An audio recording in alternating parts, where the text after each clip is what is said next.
हम बात करेंगे रावलपिंडी और पेशावर ज़ल्मी के दरमियान खेले गए शानदार मैच की। यासर खान ने एक एंड से खूब धुआं निकाला और दूसरे एंड से मोहम्मद रिजवान ने टीम को एक एंकर रोल फराहम किया। बाबर आजम और मोहम्मद हारिस ने बहुत ही क्लास की इनिंग खेली। मैं बाबर आजम की एंकर रोल की जो इनिंग उन्होंने खेली थी ना, मैं उसको सराहता हूँ। ना ही नसीम शाह कामयाब हुए, ना ही मोहम्मद आमिर कामयाब हुए। आमिर का जो प्रेशर था एक बाबर आजम के, जो कह रहे थे हम कि जी राइवलरी है बाबर आजम और मोहम्मद आमिर की, वो कल हमें नजर नहीं आई। शानदार जिम्मेदाराना कप्तानी वाली इनिंग खेली है। रन चेज आप कर रहे होते हैं ना, तब आपने देखना ये होता है कि मैं आपको जो रिक्वायर्ड रन रेट है उससे ऊपर लेके जाऊं, जिस तरह से मोहम्मद हारिस ने किया है। हम बात करेंगे रावलपिंडी और पेशावर ज़ल्मी के दरमियान खेले गए शानदार मैच की, जो कि हाई स्कोरिंग था और बहुत ही शानदार किस्म का मैच हुआ। ये मैच एक हार जीत की कहानी नहीं था, बल्कि एक ऐसा मुकाबला था जिसमें दोनों टीमों ने अपनी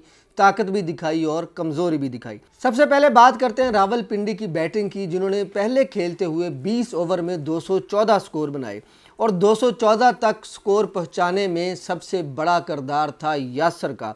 यासर खान ने बहुत ही ज़बरदस्त इनिंग खेली। यासर खान ने एक ऐसी इनिंग खेली जो कि T20 मैच में बहुत ही ज़रूरी इनिंग होती है। यासर खान ने वो स्टार्ट दिया अपनी टीम को, जिस स्टार्ट की वजह से उनकी टीम 214 रन स्कोर बनाने में कामयाब हुई।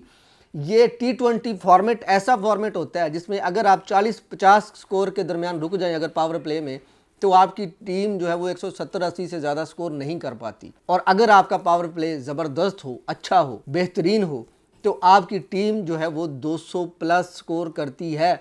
ऐसा ही किया यासर खान ने। यासर खान ने एक एंड से खूब धुआं निकाला और दूसरे एंड से मोहम्मद रिजवान ने टीम को एक एंकर रोल फराहम किया, इनिंग को एक एंकर रोल फराहम किया। अगर आप उसकी इनिंग की बात करें, उसके स्कोरों की बात करें, स्कोर तो उसका बहुत थोड़ा था, 41 स्कोर बनाया था उन्होंने। और लेकिन उनकी इनिंग इतनी फ्लैशी तो आपको नज़र नहीं आएगी, लेकिन उनकी इनिंग ने टीम को संभाला दिया। अगर एक एंड से टीम खिलाड़ी आउट होते रहते तो दूसरे एंड से यासर खान इतना ज़्यादा स्कोर, इतना अच्छा दिलेरी से और आज़ादाना क्रिकेट नहीं खेल सकते थे। उन्होंने बिल्कुल ही एक एंकर का रोल फराहम किया। और अगर हम बात कर लें इन दोनों की, तो मोहम्मद रिजवान ने टीम को स्ट्रक्चर दिया और यासर खान ने टीम को, मुखालिफ को डिस्ट्रक्शन किया। ये मेरा ख्याल है एक बहुत ही बड़ा इनका दोनों का अच्छा था। इनकी टीम को इतना अच्छा आगाज़ मिला कि इनकी टीम, बाकी खिलाड़ियों ने भी अच्छा स्कोर किया और मजमूई तौर पर रावलपिंडी ने 214 रन्स का पहाड़ खड़ा कर दिया था। अगर पेशावर ज़ल्मी की बॉलिंग की बात करें तो पेशावर ज़ल्मी की बॉलिंग जो थी वो नाकामी की एक तस्वीर नज़र आई आपको। पेशावर ज़ल्मी का कोई भी बॉलर ऐसा नहीं था जो कि कोई अच्छी कारकर्दगी दिखा पाता। कोई ऐसा बॉलर नहीं था जो कि रावलपिंडी के बनते हुए रन्स का पहाड़ के सामने खड़ा हो सकता, कोई शीशा पिलाई हुई दीवार बन सकता। कोई भी ऐसा खिलाड़ी नहीं था। अली रज़ा की अगर हम बात कर लेना, मजमूई तौर पर अली रज़ा ने स्कोर तो बड़ा खाया, लेकिन अली रज़ा ने 2 विकेटें लेकर अपनी टीम को थोड़ा सा सहारा दिया। एक जो ब्रेक थ्रू 2-4 मिले थे ना इनको, उनमें थे 2 ब्रेक थ्रू जो थे वो अली रज़ा ने हासिल किए थे। अली रज़ा ने जिस स्पीड से रन्स बना रहे थे उस स्पीड को थोड़ा सा तोड़ा था, उस स्पीड को थोड़ा सा रोका था। अगर हम बात कर लें पेशावर ज़ल्मी की बैटिंग की, तो पेशावर ज़ल्मी ने स्टार्ट में ही मोमेंटम दिया पेशावर ज़ल्मी को मोहम्मद हारिस ने, और मोहम्मद हारिस के साथ खड़े थे बाबर आजम। बाबर आजम और मोहम्मद हारिस ने बहुत ही क्लास की इनिंग खेली। मोहम्मद हारिस ने वही रोल प्ले किया जो कि रावलपिंडी में यासर खान ने रोल प्ले किया था। मोहम्मद हारिस ने धुआंधार किस्म की इनिंग खेली और दूसरे एंड पे बाबर आजम ने टीम को प्रेशराइज नहीं होने दिया।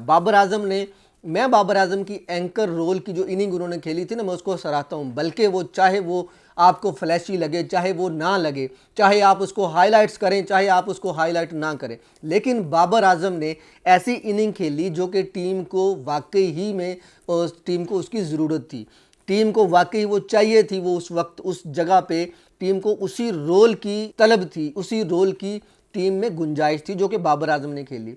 बाबर आजम ने स्कोर तो 39 बनाया, लेकिन बाबर आजम ने पहली दफ़ा डॉट बॉल्स नहीं खेली।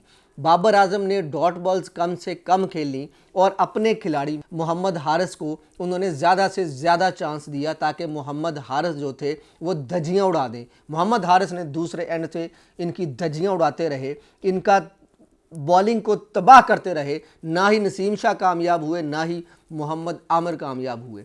और मोहम्मद आमिर का जो प्रेशर था एक बाबर आजम के, जो कह रहे थे हम कि जी राइवलरी है बाबर आजम और मोहम्मद आमिर की, वो कल हमें नज़र नहीं आई।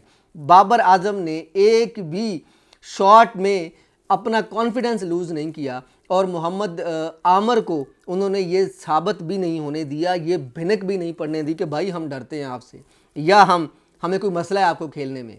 उन्होंने उनको बिल्कुल भी लूज़ नहीं खेला। कल आपको इंटेंट नज़र आया यासर खान में, आपको इंटेंट नज़र आया मोहम्मद हारिस में, और इंटेंट उस तरह से इंटेंट तो बाबर आजम नहीं दिखा सके, लेकिन बाबर आजम ने शानदार जिम्मेदाराना कप्तानी वाली इनिंग खेली है, जिस तरह की हम चाहते हैं कि बाबर आजम T20 में पाकिस्तान की तरफ से इनिंग खेलें, लेकिन उस तरह की इनिंग बाबर आजम ने कल खेली है। रन चेज़ में जब आपकी रन चेज़ आप कर रहे होते हैं ना, तब आपने देखना ये होता है कि मैं आपको जो रिक्वायर्ड रन रेट है उससे ऊपर लेके जाऊं, जिस तरह से मोहम्मद हारिस ने किया है। और मोहम्मद हारिस ने बिल्कुल ही टीम को, मैच को जितवाने की पोजीशन में वो गए हैं और 214 रन का पहाड़ भी उन्होंने चेज़ कर लिया है।